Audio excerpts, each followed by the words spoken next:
I'm really sorry to hear you've been having a tough time with anxiety, but I have some good news. There's lots of very powerful tools out there that I'm excited to share with you. Before we get into that, I want to thank our sponsor for this video. And our sponsor is the customers of Addictive Wellness. Those people out there and watching this video who are enjoying our chocolates, who are enjoying our elixirs, our different adaptogens, and our cacao. Thank you guys for making this all possible. All these videos that we do are because of you and for you. And just, I want to say a big thank you for supporting our small business. We really appreciate you. Now, let's look at what we can do about anxiety. Let's start in my favorite category, which is the tonic herbs. Okay, my favorites here, of course, first I'm going to mention reishi. It's the herb of immortality and spiritual potency. It gets you out of your head and into your heart, just into a real state of zen. It is the most amazing herb.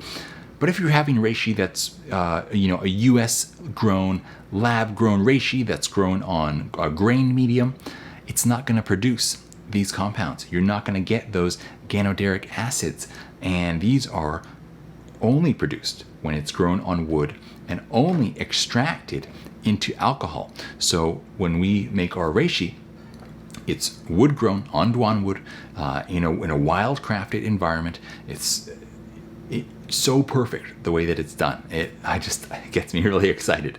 And then it's extracted into water and into alcohol. Those are then combined back together and spray dried into a powder. So you in powder form are able to get all of these so important active constituents that you're really looking for. So reishi would be, if you were to do one thing, bam, that's it right there. I would start with reishi. My second favorite, ashwagandha. This here, we're jumping to the other side of the Himalayas. Ashwagandha for stress and anxiety is fantastic. Really mellows you out, also helps with hormone health, with thyroid health. Ashwagandha is not just a sedative either. It also can help with energy and endurance. It's great for athletes, but at the same time, it's just getting you to be a bit less anxious and stressed. Another great herb from Ayurveda would be holy basil. We have another video about each of these. So I'll tell you what, if you want to know more about any one of these, either if you're watching this on YouTube, leave a comment letting me know which one you want to hear more about, and we'll put a link to it there for you as a reply to your comment. Or if you're watching this on Instagram, just send us a DM at the bottom. Let me know which one you want to hear more about, and we'll send you back a link to it. So holy basil is fantastic. The only a couple cases in which not to take holy basil, any of these herbs are not recommended for pregnancy or breastfeeding because the long-term studies just aren't there to look at that. Even though they've been used in many cases for thousands of years, we don't have the long-term studies. So for liability reasons, we have to say better not to do it. And there's plenty of other times in life to look at these things. But as long as you're not pregnant or breastfeeding, they're pretty amazing. There are a few other contraindications for certain health issues. But for the vast majority of people, they're great. With holy basil, though, if you're a guy and you're trying to get a woman pregnant, it's a time not to have holy basil. I'll put that in there because holy basil, interestingly, increases testosterone levels, great, decreases sperm count, which if you're trying to conceive is not going to be helpful.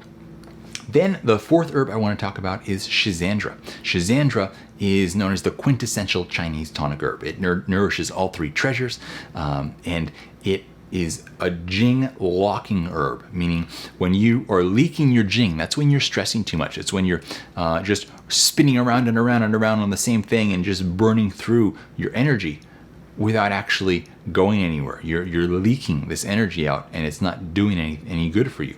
Schizandra is a locking herb when it comes to the Jing, and so it helps stop that stress as it would be traditionally seen. So that's a great herb to look at as well. It also has amazing effects, of course, in terms of liver health and cleansing and skin. It's one of the great classic beauty herbs. And then going over into the supplement category, L-theanine is really good green tea extract. In green tea, it's famous for making one feel simultaneously peaceful and invigorated, right? Because it has these two different compounds in there. It has the caffeine for the invigoration and the mental alertness, and then it also has L-theanine, which makes you feel mellow. So it has that two-sided effect there. You can supplement with just L-theanine just to get that side of it. Then also magnesium is one of my favorite categories of supplements. Here I would especially look at magnesium L-threonate, which has the ability to cross the blood-brain barrier. So it's going to have more of a cognitive effect than, say, something like magnesium glycinate or magnesium citrate. Another supplement would be phosphatidylserine, very calming as well and healthy for the nervous system. And then CBD. Now, of course, CBD, as with anything that blows up so much over the course of just a couple of years, there's a wide variety of quality out there when it comes to CBD products, right? I mean, you can get absolute rubbish CBD products, and you can get the best of the best of the best. And so what I would look for is something like the Quicksilver Scientific CBD, which is in a form called nano-emulsified CBD. And you may have heard nano, that's bad. You don't want things that are in nano form. That's the case for minerals. Like if you're getting a sunscreen, you don't want it to have nano zinc because it can get to places in the body where it's not really meant to go.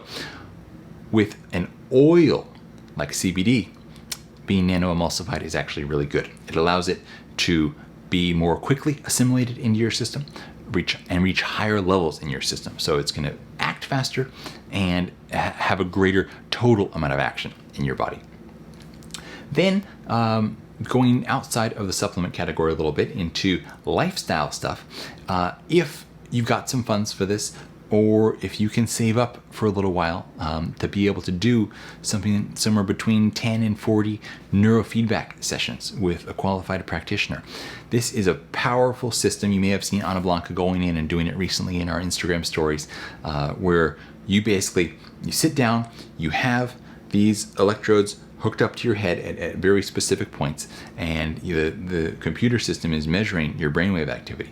And you are sat down and you're basically watching something play on a TV. It can be just like a TV show or a movie that's programmed into the system. And it is effectively training your brain, because it will, if your brain is misbehaving, this is going to be an oversimplification, but just bear with me through it. When your brain is misbehaving, acting in patterns that are not functional, such as going into chronic anxiety, it will punish your brain by having the image get smaller on the screen and having the image fade out, and the noise gets quieter, and your brain's like, hey, I don't like that. And so it's kind of training your brain. And then when your brain's behaving well, it does all the good stuff. It rewards you with all the sensory input that your brain really enjoys. And this may sound simple, but I can tell you from personal experience, if you go through a good amount of sessions of this, wow, it's profound. I mean, even just coming out of your second or third session, and Ana Blanca can attest to this as well, you feel so clear, so zen, so peaceful. It's almost, it's a little hard to even find the words to describe it, as with many of the great things in life, right? And this is right up there. So I would highly recommend seeking out a neurofeedback practitioner in your area.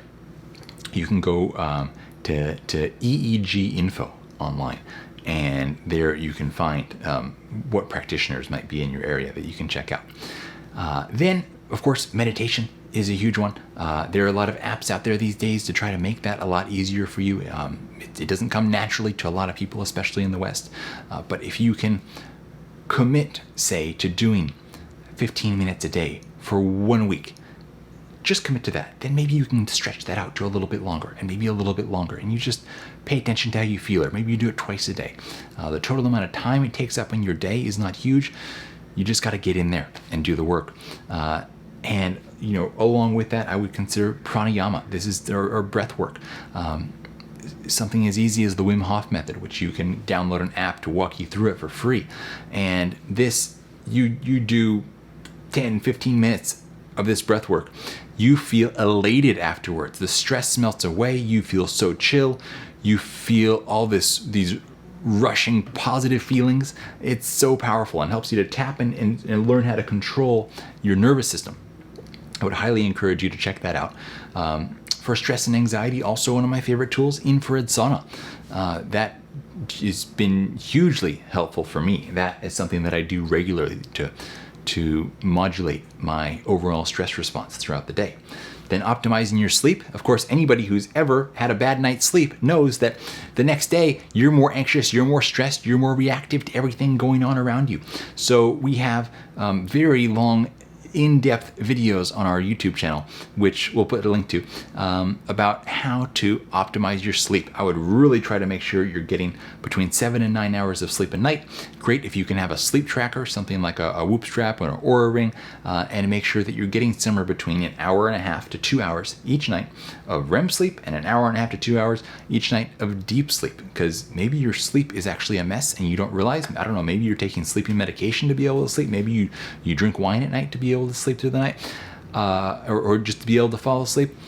I don't know what your sleep health picture is like, but that can be a huge part of your reactivity to external stressors throughout life.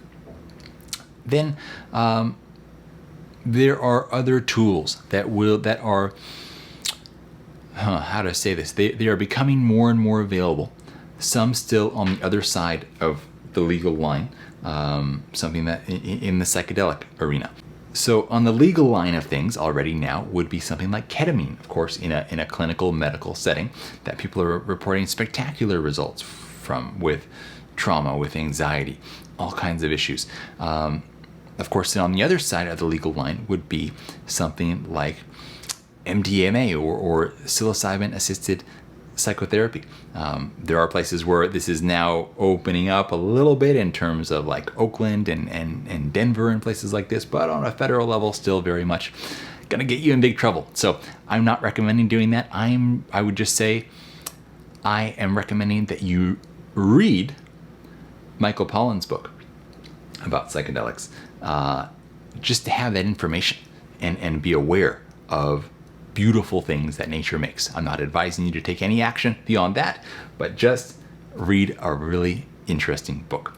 And then, of course, mineral deficiencies and vitamin deficiencies and essential fatty acid deficiencies can all be very involved in mental health and anxiety and stress levels.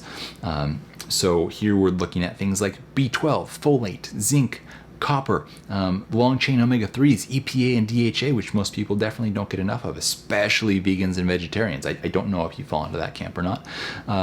Vitamin D, choline, B6, riboflavin.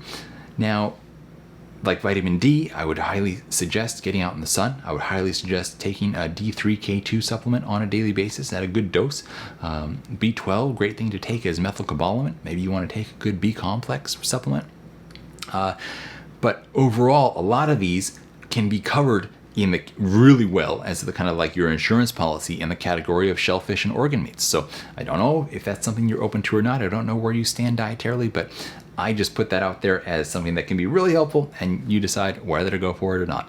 So I hope that you will be able to pull together some of these different tools and that this can really help you create a meaningful change in your life.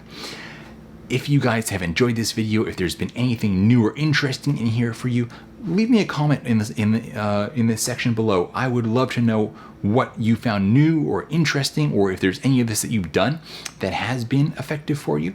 And then please, while you're down there, leave us a like, subscribe to our channel. We love having you along for this adventure with us. We love sharing these educational videos with you, making fun, delicious, healthy recipes together, and sharing the wild adventure of having a small family business, making sugar-free, delicious chocolate.